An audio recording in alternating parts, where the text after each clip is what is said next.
Derek Spallone, glad to be alongside one of the top tennis players to ever play the game, Andre Agassi. Andre, how are you feeling today? I'm feeling actually pretty good. Excited to be back in Chicago, a great city that should have had tennis throughout my career here, but I never. There wasn't a tournament, so that was always pretty disappointing. Nice to be back.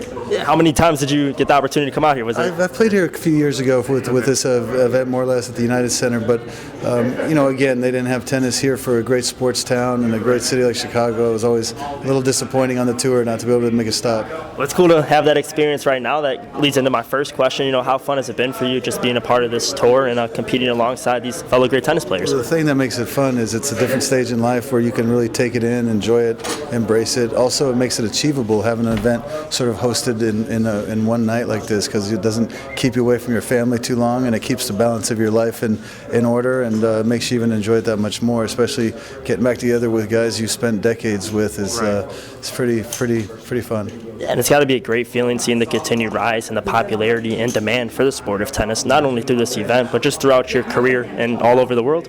Yeah. Well, yeah, listen, it's been a lot of years out there on the television. A lot of people grew up with us, and the fact that they're still interested in coming out and watching us do this is a win for everybody. I want to go back and talking about your career. You've been voted as or considered one of the top tennis players, not only amongst the fans, but just by your peers.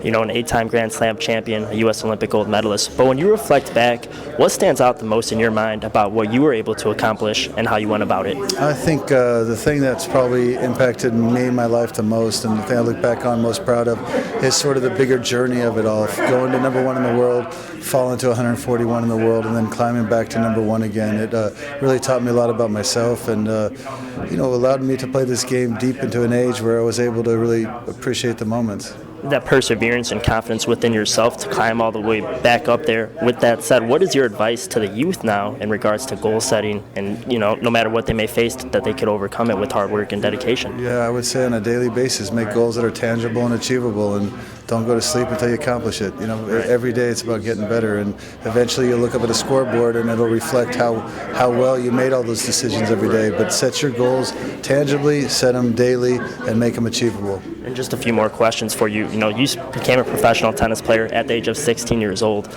How were you able to find that balance, handle that pressure from being a 16-year-old growing boy and at the same time being this tennis prodigy with all eyes on you? I don't think I found it. I think I survived it at first, and I learned the hard way. Just jumped into the fire, and it's fear is a great motivator. And when you're scared to death that it could all come to an end, you just find a way to survive. And it took me a long time to grow up, I assure you. It definitely came all in due time. And just my final question for you, through your foundation, how fulfilling has it been for you just seeing the impact your foundation and you've had on the lives of the youth, aside from the tennis court, building that school as well in Nevada? I know it's a college prep school, if I'm not mistaken, just seeing that impact. Yeah, it's amazing to watch a child have a future of their choosing. What I've realized is children don't fail us, we can fail them. So giving them that opportunity for that systemic change, and not just their lives, but in their families and their next generations, is probably the most rewarding thing that tennis has brought me. Yeah, and that's great to see you all along. But hey, Derek Spallone, Andre Agassi, I appreciate your time. Thank you.